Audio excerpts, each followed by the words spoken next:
Gentlemen, I'm going to break here for a moment. We'll go to Father Sirico, Robert Sirico, who's joining us now from Rome. Father, I'm so glad you're there. You were fortunate to spend time with the late Pope Benedict. What were those occasions like for you, and what do you remember most about him? Well, I think it's his conciseness, his gentleness, his willingness to hear you, and just his humility. This has been said over and over again by people who knew him much better than I did. I'm just so impressed with the enormity of his intellect and the contribution he's made to the Church. Mm-hmm. Father, Pope Benedict's resignation will always be one of the hallmarks of his papacy. When I interviewed him as Cardinal Ratzinger, when he was head of the CDF, he spoke about his desire to step down, to retire. Watch this. You've been here for 21 years in this post, and I've read in many reports you wanted to retire several times. Why are you still here? Yes, I had the desire to retire in 91, 96, 2001, because I have the idea I could write some books and return to my studies as Cardinal Martini did. Right. So it was my idea to do the same thing. But from the other hand, seeing the suffering Pope, I cannot say to the Pope, I will retire, I will write my books. Seeing him, how he's giving himself, I have to continue.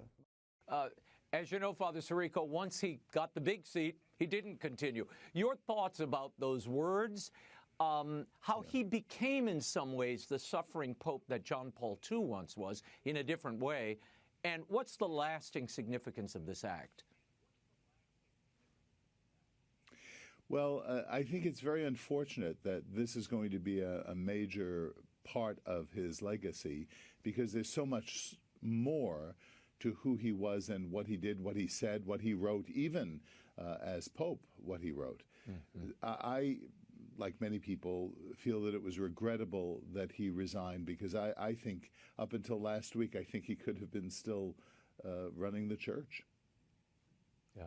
Yeah, well, I mean, look, 10 years he was in the backyard, in the Vatican gardens. Only 8 years he was Pope. But he also had this thing, Father, and I saw this when I was with him on several occasions. He was very tender about his health.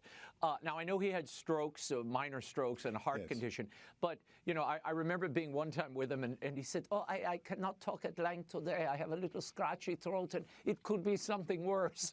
You know, so he was always kind of very worried that the health was going to take him down. Even when he was Archbishop, you know, in Germany in the 70s, he complained about this. Give me your thoughts, though, on how Ratzinger, later Benedict, complemented the papacy of John Paul II. How did those visions for the Church overlap?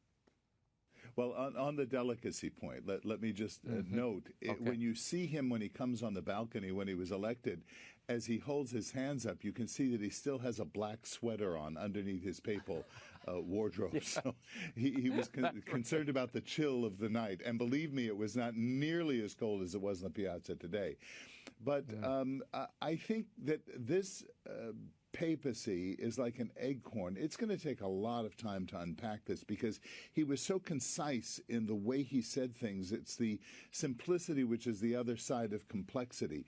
I was working on a book on the parables and used some of his writings as I was doing my own work and my own research, and I realized he had read everything that I had studied to prepare for it and said it so much more concisely and eloquently than I would be able to. I think that represents the entirety of his pontificate, at least the intellectual side. Remember that he added the theological dimension to John Paul's philosophical dimensions, and so I think it was like a 1-2 pontificate, so to speak, and that they had worked together for so long and knew each other so well, and that Benedict yielded to John Paul's request that he stay on. I think we're all blessed and so much more fortunate for it. You're so right. And look, I agree with you. I think had he stayed the course, you know, Gonswain even said that during the sex abuse crisis, Benedict was so determined to create a zero-tolerance policy, to review all of those cases, and he expelled 800-plus priests from the priesthood who had been malefactors. He was so determined and courageous, and yet Ganswein said he could have used some of that late in his papacy. And I thought that was an interesting admission, that maybe he should have stayed the course and followed John Paul's example, that the father never leaves the family, which is something he told me, a couple of times, actually. Father, Pope Benedict was also known as the Pope who restored the old rite. He permitted a wide celebration of the traditional Latin Mass, for a time at least, until Pope Francis placed restrictions on it. When I interviewed Cardinal Ratzinger in 2003, he was already planning this restoration, at least in his head. Here's what he had to say about liturgical abuses and how the old rite could enrich the new. I think generally the old liturgy was never prohibited.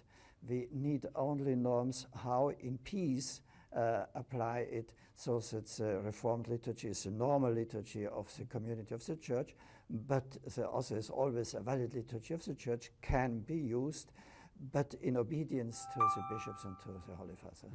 And that's a great challenge, I know, in some parts of the Church. And in other parts of the Church, they've embraced the Pope's call for a more frequent practice. I think it's important to be open to this possibility and to demonstrate so also the continuity of the Church. We are today not another church as 500 years ago. It's always the same church and was in one time holy for the Church, is always holy for the Church, and it's not in another time an impossible thing.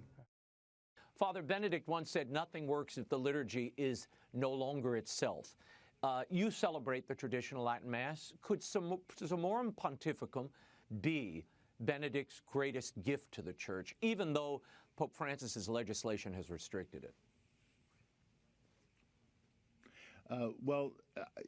The truth of his remarks are seen in my own life. I mean, I celebrate both forms. The parish that I was at moves in great continuity between the two, and there's not this rupture, this idea of rupture. So it has enhanced and enriched my own celebration of the new Mass.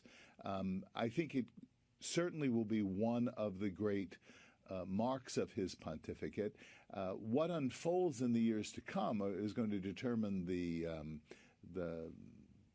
what should we say, the size of that contribution, because if it becomes normativized again in future years, I think it'll just be seen as a smooth path with just a few bumps in the way. Father Robert Sirico, always great talking to you. Thank you for joining us. And you can follow Father's work at the Acton Institute at acton.org. We'll see you soon, Father.